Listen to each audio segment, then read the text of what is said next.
Welcome to another episode of GEQ Speaks, your go-to platform for insightful conversations, captivating stories, and thought-provoking discussions. GEQ is a series of experiences, and we're just making sense of that as we go along. That is what we're doing here, one conversation at a time. So sit back, relax, and let's dive into our episode.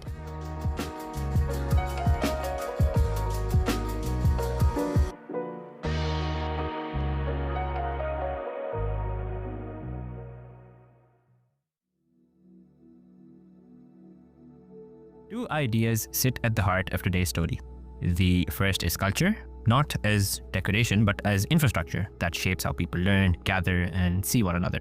The second is diplomacy, not just within the realm of closed rooms and treaties, but more so of people-to-people craft that's built in classrooms, galleries, and stadiums, and even streets. In this episode, we explore what it looks like to weave those two ideas into everyday life in Qatar. I'm your host, Ibrahim Absar, alongside Remas Alhawari, and we're back with another very special episode of GEQ Speaks. Today, we're looking at cultural diplomacy from Qatar. Our guide is Professor Nouf Al-Thani, a scholar practitioner, educator, and deputy director for learning and outreach at the Lusail Museums under Qatar Museums. At Georgetown University in Qatar, she's designed and taught courses like Qatar's soft power, global cultural diplomacy, and global tapestry. Through her work, she shows how art, heritage, and even identity can move policy and move people.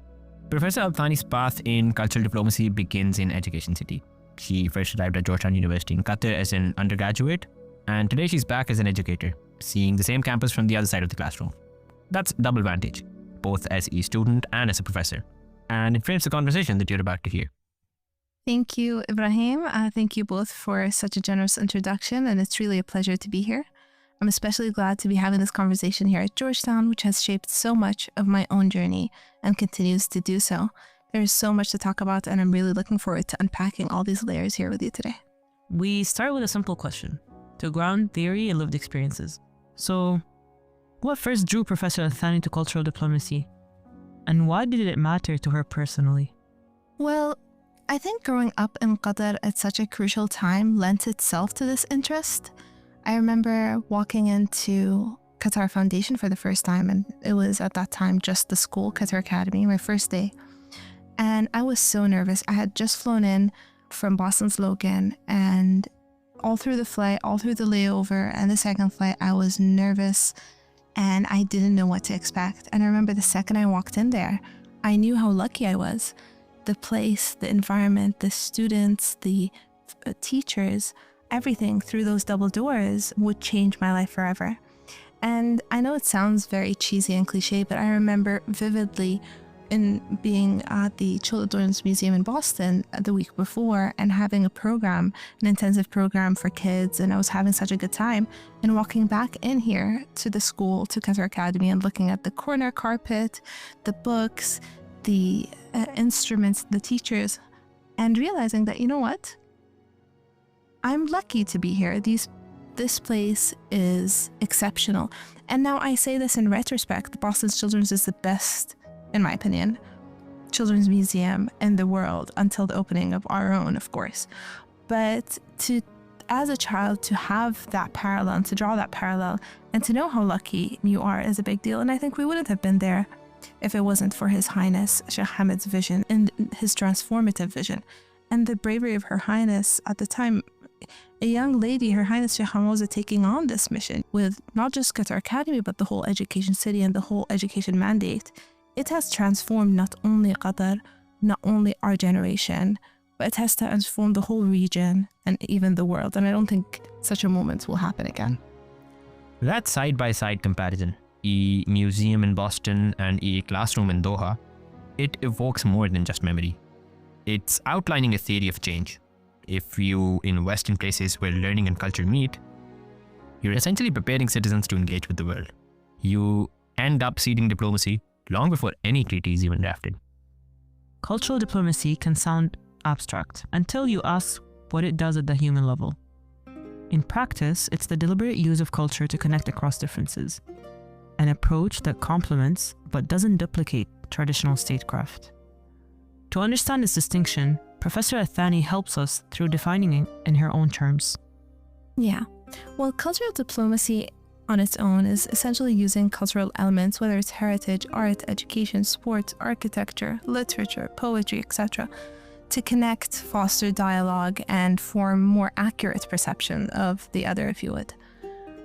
Well, it differs from traditional diplomacy in the sense that traditional diplomacy is rooted in negotiation, treaties, and state-to-state negotiations, when cultural diplomacy is more people-facing. It builds human connection, trust, and legitimacy. In Qatar, the focus of cultural diplomacy goes beyond state officials and formal agreements. The country's cultural sphere is an expression of national identity that even predates the modern state, and it continues to shape how the country engages with others. So we wanted to understand how these roots evolve into the country's soft power now. So that's the major difference. When we look at Qatar specifically, there are multi-layers here. So when you talk about Qatar's soft power, most people would think about the mediation efforts, right? We're the only country that has, in its constitution, resolving disputes through mediation and dialogue. It's a cornerstone of our national identity, and it's a declared national principle. The cultural element is also a part of who we are as a people before even being who we are as a nation. I think for as long as we can recall, poetry, literature, and cultural exchanges have been happening in this part of the world and have been produced and exchanged through time and space. For Qatar specifically, we can talk about our founder, Sheikh Jassim bin Mohammed, who was not only a great political leader and a military leader, but also a poet. And his words and his works were printed in India and exchanged across not just the Gulf, but also the region as a whole. So there's a lot to unfold in terms of historical cultural diplomacy for Qatar and the region through different methods and different mechanisms.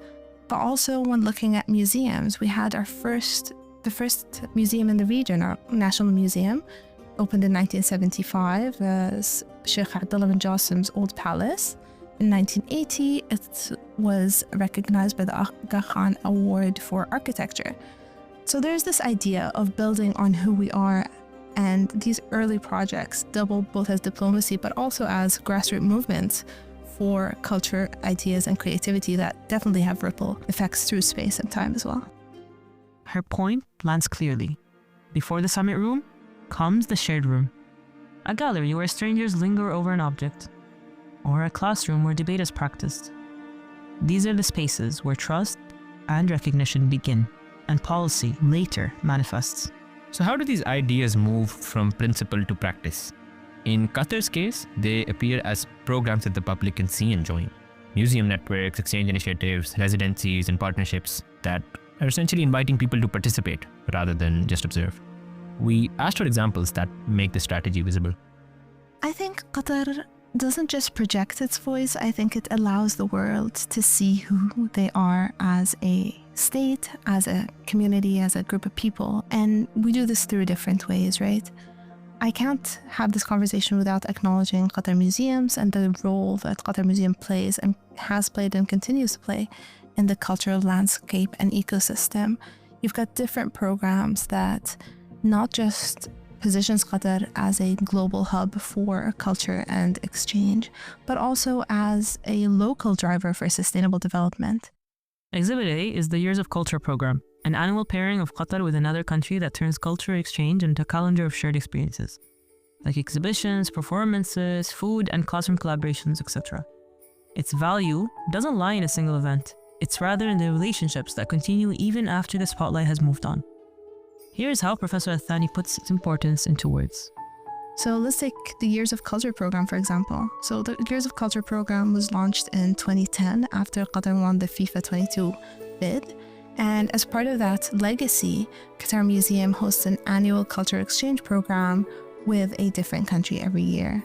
Last year was Morocco, this year is Argentina and Chile. So it's a great anchor for cultural dialogue and human-to-human exchange, whether it's through exhibitions, festivals, food, art, education, or creative collaborations. These partnerships go beyond that 1 year and have left great legacy for both the World Cup, but also for the program itself. Exhibit B is a milestone with symbolic weight. Qatar's National Pavilion at the Jirdani in Venice. For artists, architects, and students, a pavilion is a door into global conversation. It's a place to stand and be heard on equal footing. So here's Professor Al-Thani bringing it up as an example in our discussion. Well, a most recent example, and I think there's a bunch of Qatar Foundation students who went on this trip, was the Qatar's unveiling of the new pavilion in the Giardini. So this is the first national pavilion since Korea's pavilion in 1995. It's a rare expansion and a historical moment. And I think having that kind of connection and that kind of exposure, not on a national level, but on a personal level, the artists, the architects, the whole creative ecosystem, to be able to have that opportunity is amazing. And this builds on local initiatives where there's a great creative economy ecosystem being built, spearheaded by Qatar Museums. Investments in film, design, fashion, and contemporary art are all building industries that diversify the economy and project Qatar's voice, accurate voice globally, right? So it's a multi-layered discussion, and culture is always viewed as a driver for sustainable development. So you've got all these different initiatives. We've got great museums, great creative hubs, great programming. But at the end of the day, it's all feeding into a sustainable future for not just locally, but regionally. Beneath these examples runs a consistent principle. Authenticity is strategy. When programs are rooted in local values and memory, they read as innovation rather than branding. Professor Al-Thani points to one phrase that crystallizes that idea. Our future is ancestral. She elaborates. On that note, I would like to urge students and listeners to take a quick listen on Her Excellency's most recent speech, Sheikh Al-Mayasa bint Hamad Al-Thani, at Sciences Po. She ends her speech by describing our future as ancestral, and that's very strong and very powerful.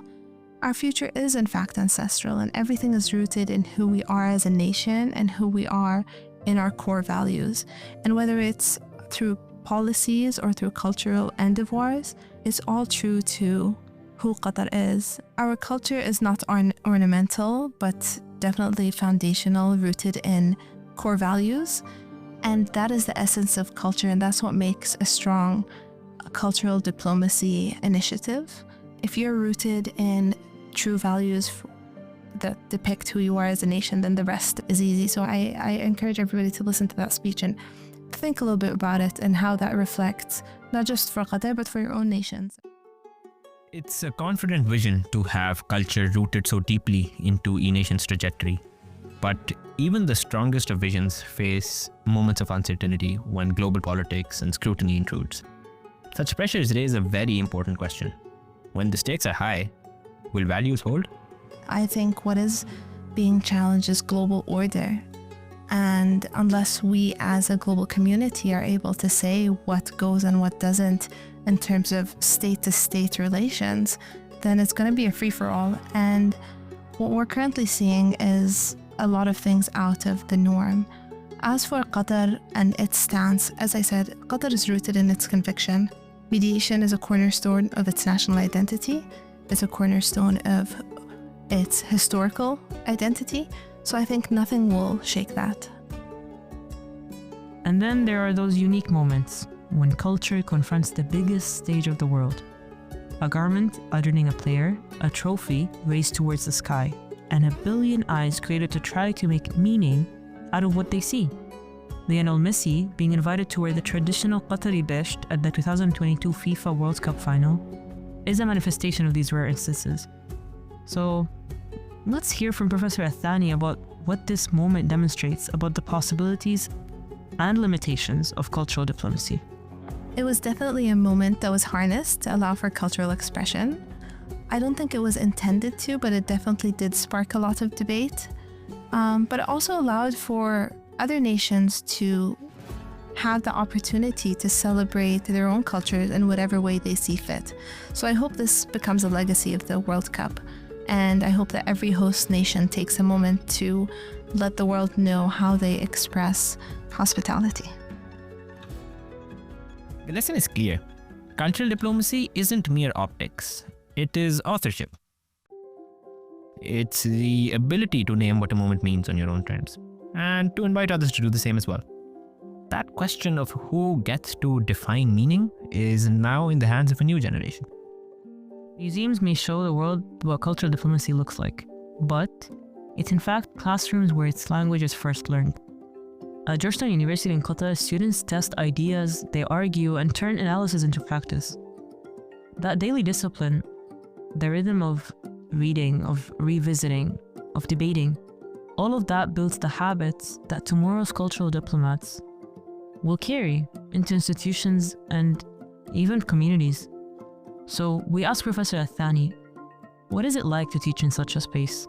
It's been an honor to teach at Georgetown. The students are amazing. The engagement is incredible. The drive is out of this world. I think the students, not just the Qatari students, but all the students are the best of the best. They are driven, they are very interested, and they definitely want to leave a mark. And I think having that kind of hunger for excellence is amazing. And I look forward to continuing to teach and continuing to have this dialogue with the students and learn from them as well. So if you're listening on campus, consider this your invitation. There's a full calendar of events and exhibitions whose impact would only make sense once you step in and engage. Visit a museum, volunteer at a program, or simply strike up a conversation about an artwork or object that appeals to you. Ultimately, cultural diplomacy is learned through doing. And we turn to Professor Al-Thani for similar advice on how to begin. I think my number one message would be to go out and visit the museums, to go out and take advantage of the amazing calendar that we have around the year, to be a part of QC Plus and take advantage of all the amazing opportunities.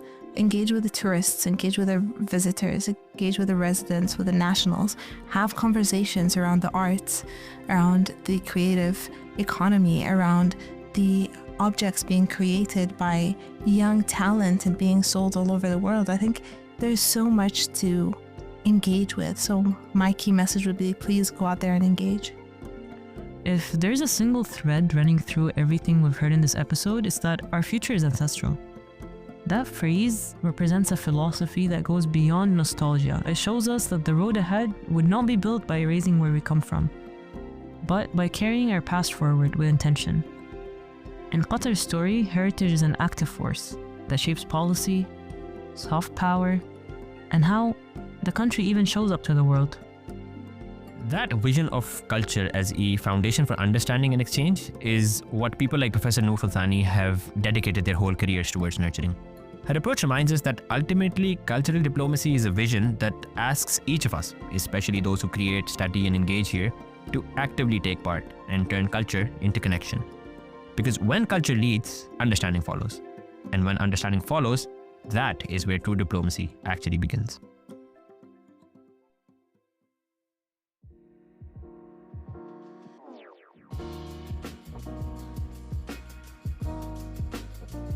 Thank you for tuning in to this episode of GQ Speaks. We hope you've gained valuable insights and inspirations from our conversation today.